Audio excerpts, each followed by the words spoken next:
किसान भाइयों, कृषि दर्शन कार्यक्रम में समय समय पे हम आपकी मुलाकात कुछ ऐसे किसानों से कराते रहे हैं जिन्होंने कृषि के क्षेत्र में उल्लेखनीय उपलब्धि हासिल की है, जो अन्य कृषकों के लिए प्रेरणा स्रोत बने हैं और जिन्हें सरकार ने भी उनके कार्यों के लिए पुरस्कृत किया है। ऐसे ही एक किसान है पटना जिले के फतुहा प्रखंड के चकबिहरी गांव के श्री जितेंद्र प्रसाद आर्य साहब, आपका स्वागत है हमारे कार्यक्रम में।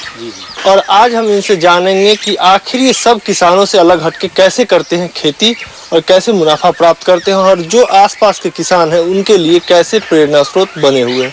तो आइए लेते हैं इनका अनुभव।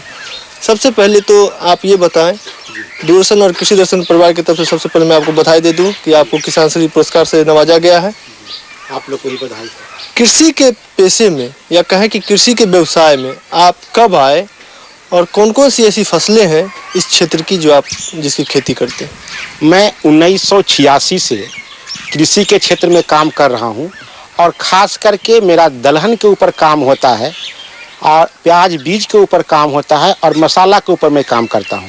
यानी वैसे फसलों का मैं उत्पादन करता हूं जो देश के लिए विदेशी मुद्रा प्राप्त करता है और इसमें मैं वैसे आधुनिक टेक्नोलॉजी का उपयोग करता हूं जिससे लागत कम लगे और लाभ अधिक मिले। जैसे कि हम अभी मसूर का खेती कर रहे हैं, हमारा प्याज बीज का खेती हो रहा है। प्याज बीज के लिए हम जो है नेफेड से उच्च किस्म के प्याज के बीज खरीद करके उसका प्याज तैयार करके फिर प्याज का बीज तैयार करते हैं। पटना जिला का एक फतुहा प्रखंड की जो ज़मीन है, इसमें एक शक्ति है कि जैसे रोहतास के कटोरा में सिरहंटी धान भी आपको बहुत ही बढ़िया सोनाचूर पैदा करता है। हमारा सीड जो है इससे उत्पन्न प्याज हाई स्टेबिलिटी का होता है, उसका स्वीटनेस होता है और साथ में जो है वो उत्पादन भी अच्छा देता है। हमारे यहाँ के मसाला जो है उसमें मंगरैला का जो खेती है हमारा महत्वपूर्ण है।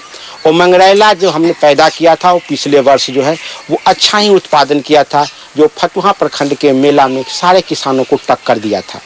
और अभी जो हमारे आप देख रहे हैं ये हमारा बर्मी कंपोस्ट है।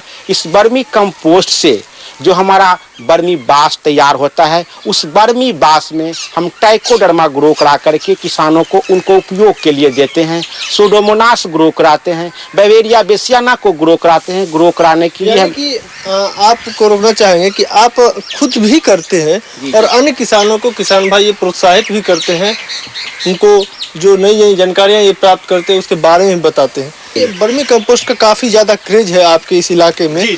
तो बर्मी कंपोस्ट का प्रयोग आप किन किन फसलों में करते हैं और क्या अंतर आपको दिखता है रासायनिक खाद में और बर्मी कंपोस्ट से जो आप खाद बनाते हैं जिसे जैविक खाद भी लोग जानते हैं, उसमें दोनों में क्या अंतर है? बर्मी कंपोस्ट से अभी हमारा जो आलू का खेती हो रहा है उसमें देख रहे हैं कि वो बहुत हरा भरा और अच्छा लग रहा है। और बर्मी कंपोस्ट से निकलने वाला बास जिससे हमने ट्राइकोडर्मा और सूडोमोनास और बैवेरिया बेसियाना वगैरह मिला करके हमने जो मसूर में छींटे हैं, तो पिछले वर्ष हमारा मसूर में बहुत उकठा लगा था और इस वर्ष देख रहे हैं कि बहुत कहीं कहीं एक आध पेड़ सूख रहा है। हमको ट्राइकोडर्मा सूडोमोनास जो है बर्मी कंपोस्ट में जो ग्रो करा करके दिए हैं, बहुत ही अच्छा लाभ लग रहा है। यानी कि बर्मी कंपोस्ट या जो भी जैविक खाद है वो रासायनिक खादों की तुलना में ज़्यादा फसल को अच्छा बनाता है। जी। किसी भी चीज़ की जानकारी प्राप्त करने के लिए बाजार में बहुत सारे माध्यम है। आपके पास कृषि सूचना संस्थान होता है, टीवी है, रेडियो है, अखबार है। तो अगर एक बात रखी जाए कृषि दर्शन कार्यक्रम की या दूरदर्शन की, तो दूरदर्शन के कार्यक्रमों से कुछ लाभ मिला है जो कृषि पे आधारित होते हैं आपको?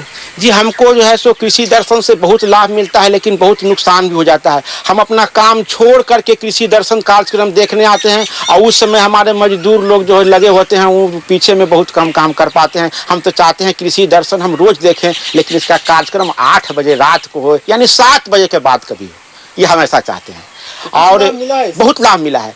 और बर्मी कंपोस्ट का जहाँ तक सवाल है तो पहले हम खाद देते थे रासायनिक, तो आलू जो है 2 पानी देते थे तब जा करके वो कोड़ाता भराता था। अब ये बर्मी कंपोस्ट दे के लगाए हैं तो ये कहीं पानी पर आलू कोड़ा के भरा गया है और इसको देने से पानी भी कम लगता है, यानी कि पौधा का अच्छा विकास होता है। मॉइस्चर को ही कंट्रोल करके रखता है, वो खेत हाली सूखता नहीं है। बर्मी कंपोस्ट चूंकि हमारा घर का था पूरा मात्रा में दिए थे तो चप चप रखता है जमीन को, देहात में उसको चप चप बोलते हैं, नमी युक्त रखता है, मॉइस्चर कंट्रोल रखता है। अच्छा जितेंद्र जी, एक बात बताइए, आप औषधीय पौधों की भी खेती करते हैं। बाजार में औषधीय पौधों की काफ़ी मांग है, तो आप किन किन औषधीय पौधों की खेती करते हैं और बाजार में क्या कोई बेचने में दिक्कत होती है आपको?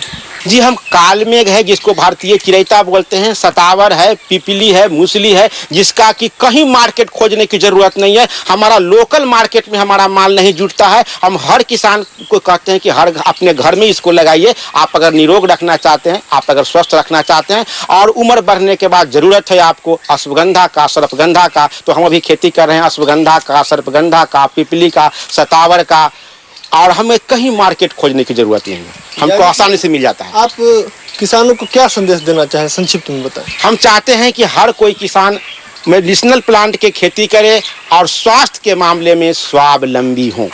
मेडिसिनल प्लांट की खेती करें, उसका जीवन में उपयोग करें अंग्रेजी दवाई से, हाँ, बाजार देखते हुए।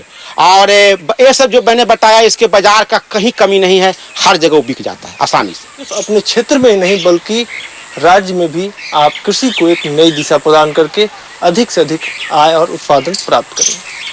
जितेंद्र जी, आप हमारे कार्यक्रम में शामिल हुए, आपका बहुत बहुत धन्यवाद।